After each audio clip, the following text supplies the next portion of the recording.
بندے شب برات میں 100 رکعت نماز اس طرح ادا کرتے تھے کہ ہر رکعت میں سورہ فاتحہ کے بعد 10 مرتبہ سورہ اخلاص قل هو اللہ احد پڑھتے۔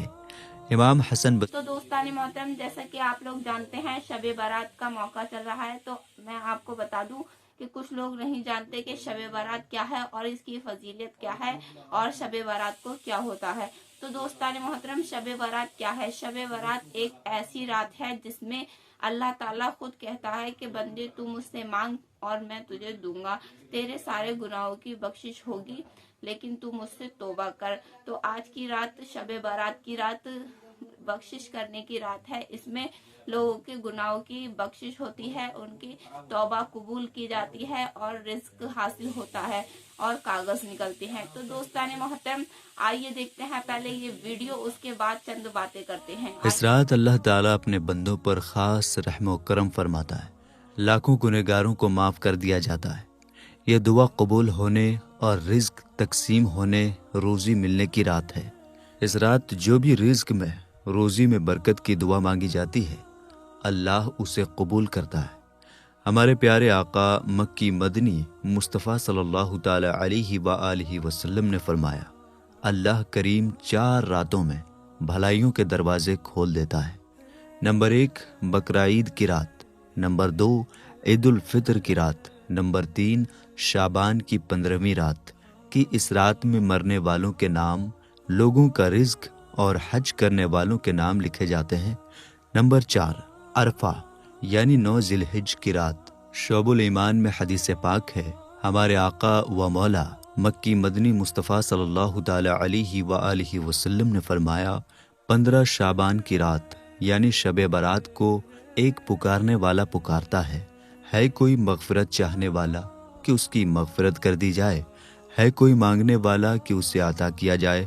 بس بدکار عورت اور مشرک کے علاوہ جو بندہ جو بھی حاجت طلب کرتا ہے، مانگتا ہے، اس کی حاجت پوری کر دی جاتی ہے۔ حجت الاسلام امام محمد بن محمد غزالی رحمۃ اللہ علیہ فرماتے ہیں، کہا گیا ہے کہ جیسے مسلمانوں کے لیے عید کے 2 دن ہیں، ویسے ہی آسمان کے فرشتوں کے لیے 2 راتیں عید کی ہیں۔ نمبر 1 شب برات، نمبر 2 شب قدر۔ میرے دوستو، شب برات عبادت کی رات ہے۔ اس رات کو دل سے غفلت، لاپرواہی کے پردے ہٹا کر اللہ پاک کی یاد میں گزارنا خوش قسمتی ہے۔ اللہ پاک کے آخری نبی رسول ہاشمی صلی اللہ تعالی علیہ وآلہ وسلم نے فرمایا، جس نے 5 راتوں کو زندہ کیا یعنی رات جاگ کر عبادت میں گزاری، اس کے لیے جنت واجب ہو جاتی ہے۔ نمبر 1 ترویہ یعنی 8 ذی الحجہ کی رات، نمبر 2 عرفہ یعنی 9 ذی الحجہ کی رات، نمبر 3 عید الاضحیٰ یعنی 10 ذی الحجہ کی رات، نمبر 4 عید الفطر، نمبر 5 نصف شعبان کی رات۔ امام فخر الدین رازی رحمۃ اللہ علیہ تفسیر کبیر میں فرماتے ہیں، شب برات کی 5 خصوصیات ہیں۔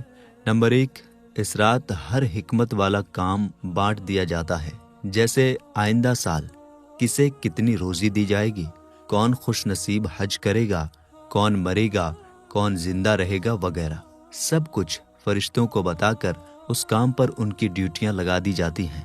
اللہ پاک کے آخری نبی رسول ہاشمی صلی اللہ تعالی علیہ وآلہ وسلم نے فرمایا، جو بندہ شب برات میں 100 رکعت نوافل پڑھے، اللہ پاک اس کے پاس 100 فرشتے بھیجتا ہے، ان میں سے 30 فرشتے اسے جنت کی بشارت دیتے ہیں، خوشخبری دیتے ہیں، 30 فرشتے اسے جہنم سے آزادی کی خوشخبری سناتے ہیں، اور 30 فرشتے اسے دنیاوی آفات سے بچاتے ہیں، اور 10 فرشتے اس کی شیطان سے حفاظت کرتے ہیں۔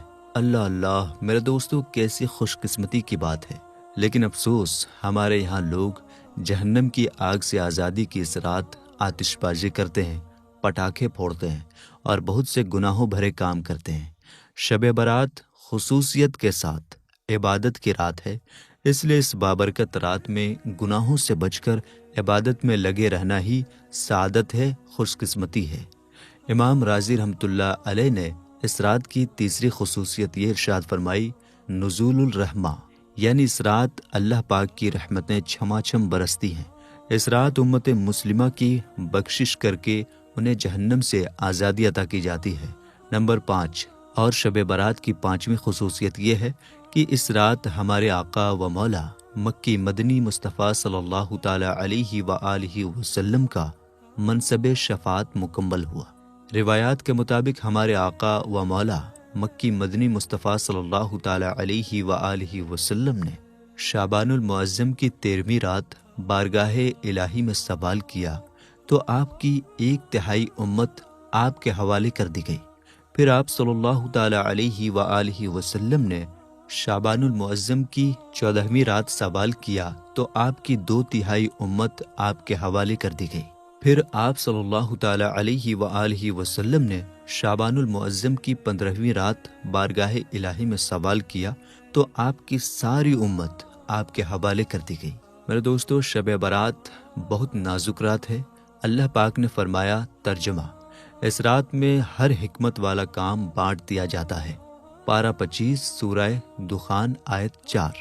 حضرت عطا بن یسار رحمۃ اللہ علیہ فرماتے ہیں، جب نصف شعبان کی رات یعنی شب برات آتی ہے تو حضرت ملک الموت علیہ السلام کو ایک صحیفہ، ایک لسٹ دیا جاتا ہے اور حکم ہوتا ہے اس میں جن کے نام لکھے ہیں ان کی روح اس سال قبض کر لینا۔ میرے دوستو، آدمی شادی بیاہ میں مصروف ہوتا ہے، گھر کی تعمیر و ترقی میں لگا ہوتا ہے، جبکہ اس کا نام مردوں کی فہرست، مردوں کی لسٹ میں لکھا جا چکا ہوتا ہے۔ دوستو، شب برات کی رات ہمارے اچھے اور برے کاموں کا لیکھا جوکھا بدلا جاتا ہے، لہٰذا اس رات کی برکتیں لوٹنے اور مغفرت و بخشش کی خیرات پانے کے لیے بہتر ہے کہ شب برات آنے سے پہلے یہ 3 کام ضرور کر لیے جائیں۔ نمبر 1، توبہ کر لیجئے۔ 14 شعبان المعظم کی شام سورج ڈوبنے کے وقت چونکہ پچھلے سال کا اعمال نامہ لپیٹ دیا جاتا ہے، اس لیے بہتر ہے کہ شب برات آنے سے پہلے توبہ کر لی جائے۔ حدیث پاک میں ہے، پیارے آقا مکی مدنی مصطفیٰ صلی اللہ تعالی علیہ وآلہ وسلم کا فرمان ہے، ترجمہ: گناہ سے توبہ کرنے والا ایسا ہے گویا اس نے گناہ کیا ہی نہیں۔ توبہ کرنے کے بہت فائدے ہیں، ان میں سے ایک بہترین فائدہ یہ ہے کہ اللہ پاک چاہے تو توبہ کی برکت سے گناہوں کو نیکیوں میں بدل دیتا ہے۔ پارہ 19 سورہ فرقان آیت 70 میں ارشاد ہوتا ہے، ترجمہ: مگر جو توبہ کرے اور ایمان لائے اور اچھا کام کرے تو ایسوں کی برائیوں کو اللہ بھلائیوں سے بدل دے گا۔ سبحان اللہ! معلوم ہوا جو بندہ سچی توبہ کرے، اللہ اور اس کے رسول صلی اللہ تعالی علیہ وآلہ وسلم پر پختہ ایمان رکھے اور توبہ کے بعد گناہوں کی طرف واپس نہ لوٹے بلکہ نیکیاں کرے، اللہ پاک کو راضی کرنے والے کاموں میں لگا رہے، تو انشاءاللہ تعالی اللہ پاک اس کے گناہوں کو نیکیوں میں بدل دے گا۔ غیب بتانے والے نبی رسول ہاشمی صلی اللہ تعالی علیہ وآلہ وسلم نے فرمایا، روز قیامت ایک شخص بارگاہ الہی میں پیش کیا جائے گا، حکم ہوگا اس کے صغیرہ چھوٹے گناہ اس پر پیش کرو، چنانچہ ایک ایک کر کے اس کے گناہ پیش کیے جائیں گے۔ وہ ہر گناہ کا اقرار کرتا جائے گا اور ڈرتا ہوگا کہ ابھی کبیرہ بڑے گناہوں کی باری آنی ہے۔ اتنے میں حکم ہوگا، تیرے ہر گناہ کی جگہ ایک نیکی ہے۔ اب وہ پکارے گا، مولا ابھی تو بہت بڑے بڑے گناہ ہیں جن کا ذکر ہی نہیں ہوا۔ مطلب یہ کہ پہلے تو ڈر رہا ہوگا کہ گناہوں پر پکڑ ہوگی، مگر جب اللہ پاک کی رحمت دیکھے گا کہ گناہ نیکیوں میں بدل رہے ہیں تو چاہے گا کہ میرے سارے گناہ نیکیوں میں بدل جائیں، اس لیے وہ پکارے گا، مولا ابھی بڑے بڑے گناہوں کا تو ذکر ہی نہیں ہوا۔ سبحان اللہ! ہمارے رب کریم کی بے پناہ رحمتوں کی بھی کیا شان ہے۔ شب برات آنے سے پہلے ہم سچی توبہ کرنے میں کامیاب ہو جائیں اور پچھلے سال کا اعمال نامہ لپیٹا جائے تو اس میں ایک بھی گناہ باقی نہ ہو۔ سچی توبہ کی برکت سے سب گناہ مٹ جائیں بلکہ زہ نصیب گناہ نیکیوں میں بدل جائیں، تب تو وارے ہی نیارے ہو جائیں گے۔ خیال رہے، ہمارے یہاں توبہ کو بہت ہلکا لیا جاتا ہے۔ کچھ لوگ گال پر ہلکی سی چپت مار کر کہہ دیتے ہیں توبہ توبہ، کچھ ناک اور کانوں کو ہاتھ لگاتے ہیں، کچھ لوگ اپنی زبان دانتوں تلے دبا کر 2-4 بار توبہ توبہ کہہ دیتے ہیں۔ یہ توبہ نہیں ہے۔ سچی توبہ کے 3 رکن ہیں۔ نمبر 1، گناہ پر اس لیے شرمندہ ہونا کہ وہ اللہ پاک کی نافرمانی ہے۔ مثال کے طور پر اگر کسی نے سودی کاروبار کر لیا اور سودی لینے دینے پر شرمندگی کی بہت سی وجہیں ہو سکتی ہیں، کسی کو سودی لین دین میں نقصان پہنچ گیا اس لیے شرمندہ ہو رہا ہے، سودی لین دین کی وجہ سے گھر والے یا دوست رشتہ دار ناراض ہیں اس لیے شرمندگی ہو رہی ہے، ایسی شرمندگی توبہ کے لیے کافی نہیں ہے، بلکہ توبہ کے لیے ضروری ہے کہ سود کو اللہ پاک کی نافرمانی سمجھ کر اللہ پاک کے عذاب سے ڈرتے ہوئے شرمندہ ہو۔ نمبر 2، دوسرا رکن یہ ہے کہ بندہ اس گناہ کو فوراً چھوڑ دے۔ ایسا نہ ہو کہ گناہ بھی کر رہا ہے اور توبہ بھی کیے جا رہا ہے، یہ توبہ نہیں بلکہ معاذ اللہ مذاق ہے۔ نمبر 3، سچی توبہ کا تیسرا رکن یہ ہے کہ آئندہ وہ گناہ نہ کرنے کا پکا ارادہ کر لے۔ یہ تینوں رکن پورے ہوں گے تو اسے سچی توبہ کہا جائے گا۔ نمبر 2، دوسروں سے معافی مانگ لیجیے۔ دوسرا اہم ترین کام یہ ہے کہ شب برات آنے سے پہلے بندوں کے حقوق، رائٹس معاف کروا لیے جائیں، یہ بھی توبہ ہی کا ایک حصہ ہے۔ اگر کسی کا حق مارا ہو، جب تک اس سے معافی نہ کروا لیں اس وقت تک وہ حق تلفی معاف نہیں ہوتی، اس لیے بہتر ہے کہ شب برات آنے سے پہلے اپنے ہر جاننے والے سے احتیاطاً معافی تلافی کر لی جائے، تاکہ جانے انجانے میں کبھی کسی کے دل آزاری ہوئی ہو، کسی کو تکلیف پہنچا دی ہو تو اس کی معافی ہو جائے۔ ہمارے یہاں شب برات سے پہلے واٹس ایپ وغیرہ پر ایک میسج چلتا ہے جس میں دوسروں سے معافی کی درخواست ہوتی ہے۔ یہ اچھا طریقہ ہے، مگر ایک میسج کو 200 یا 400 لوگوں کی طرف فارورڈ کر دینا معافی کے لیے کافی نہیں ہے۔ بہتر یہ ہے کہ جن سے مل سکتے ہیں ان سے مل کر، جنہیں فون کر سکتے ہیں انہیں فون کر کے، اور جن تک رسائی نہیں ان سے باقاعدہ صوتی یا تحریری پیغام، وائس اور ٹیکسٹ میسج اپنی طرف سے ریکارڈ کر کے یا لکھ کر بھیجا جائے، تاکہ سامنے والے کو لگے کہ واقعی سنجیدگی کے ساتھ مجھ سے معافی مانگی جا رہی ہے، اور جن سے معافی مانگی جائے انہیں بھی چاہیے کہ اپنے مسلمان بھائیوں کو معاف کر کے ثواب کمائیں۔ نمبر 3، دل سے بغض و کینہ نکال دیجیے۔ میرے دوستو، روایات کے مطابق جو بدنصیب شب برات جیسی عظیم رات میں بھی مغفرت سے محروم رہتے ہیں، ان میں ایک بغض و کینہ رکھنے والا بھی ہے۔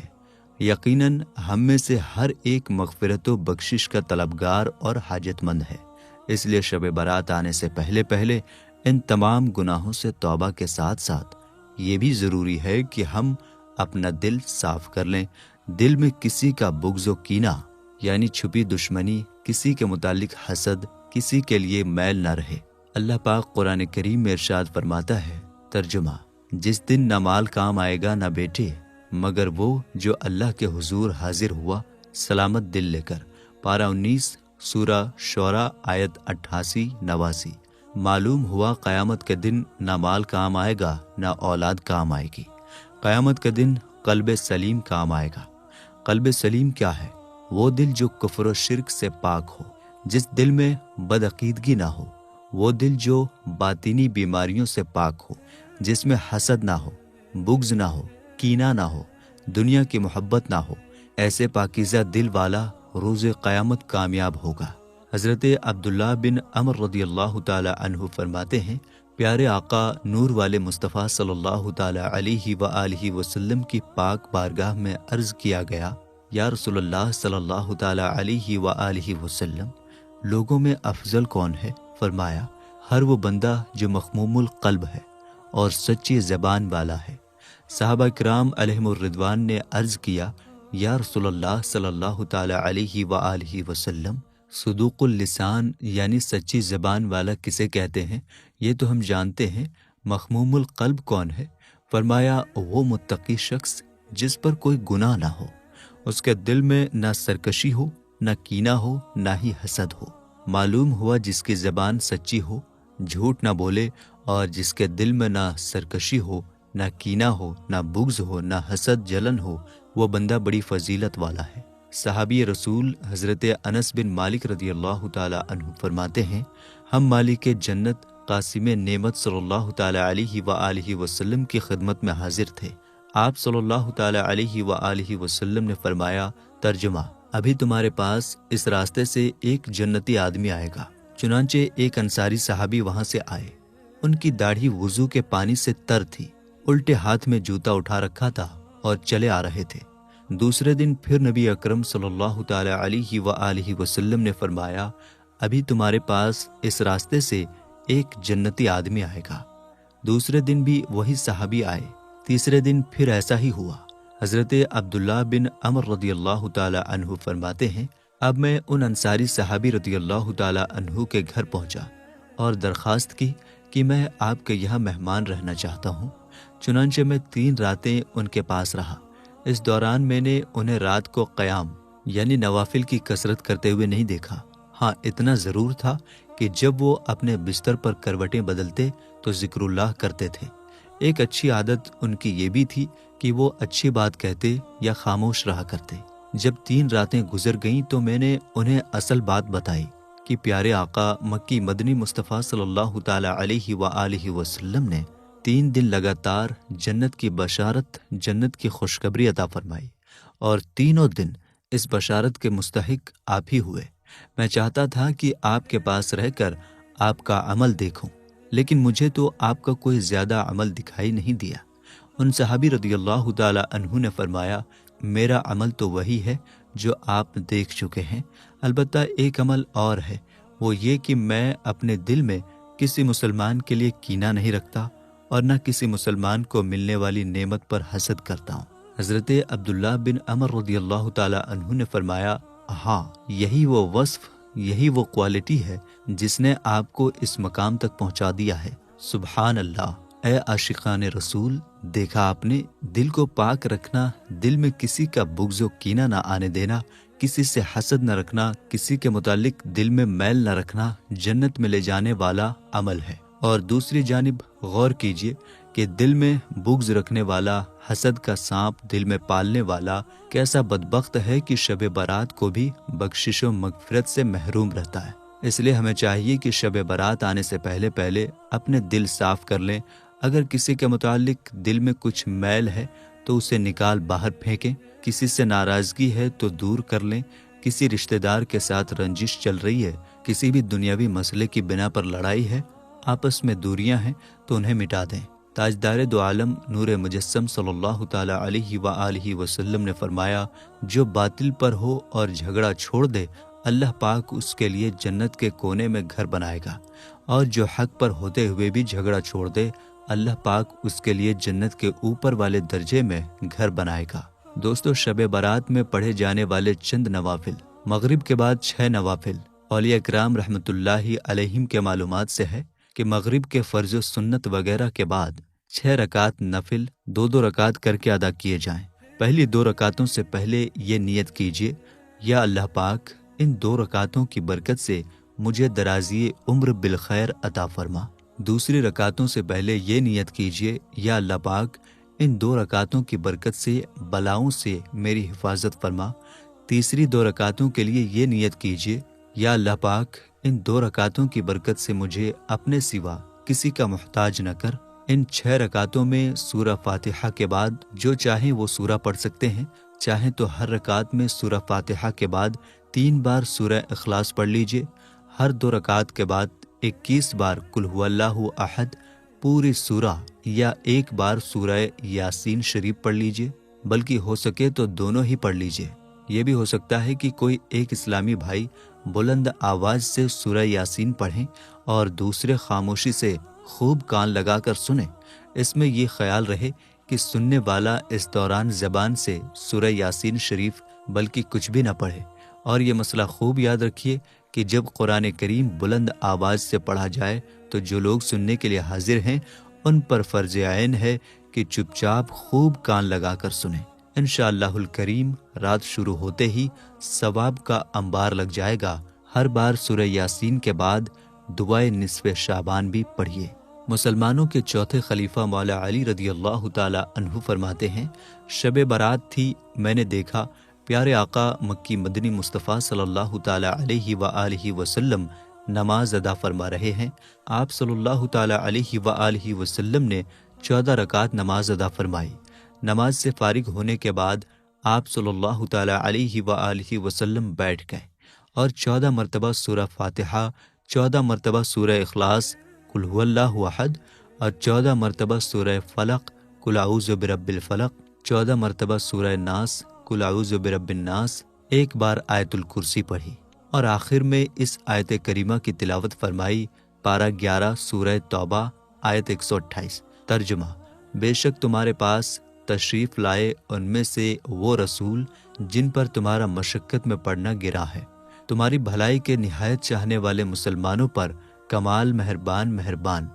مولا علی رضی اللہ تعالیٰ عنہ فرماتے ہیں، جب آپ صلی اللہ تعالیٰ علیہ وآلہ وسلم فارغ ہوئے تو میں نے اس بارے میں پوچھا تو فرمایا، اے علی، جو اس طرح عمل کرے جیسا تم نے دیکھا تو اس کے لیے 20 مقبول حج اور 20 سال کے مقبول روزوں کا ثواب لکھا جائے گا۔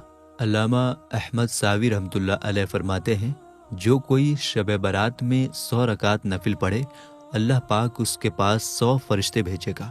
30 فرشتے اسے جنت کی بشارت خوشخبری دیں گے، 30 فرشتے اسے عذاب سے بچائیں گے، 30 فرشتے اسے دنیاوی آفات سے دور کریں گے اور باقی 10 فرشتے اسے شیطان کے مکر و فریب سے بچائیں گے۔ علامہ ضیاء الدین دیرین رحمۃ اللہ علیہ انہیں 100 نوافل کے متعلق فرماتے ہیں، اللہ پاک کے نیک بندے شب برات میں 100 رکعت نماز اس طرح ادا کرتے تھے کہ ہر رکعت میں سورہ فاتحہ کے بعد 10 مرتبہ سورہ اخلاص، قل هو اللہ احد پڑھتے۔ امام حسن بصری رحمۃ اللہ علیہ فرماتے ہیں، مجھے 30 صحابہ کرام رضی اللہ عنہم نے حدیث بیان فرمائی کہ جس نے یہ نماز پڑھی اللہ پاک اس کی طرف 70 مرتبہ نگاہ کرم فرماتا ہے اور ہر نگاہ کرم کے بدلے اس کی 70 حاجتیں پوری کرتا ہے۔ ان میں سے ایک حاجت یہ ہے کہ اس بندے کی مغفرت ہو جاتی ہے۔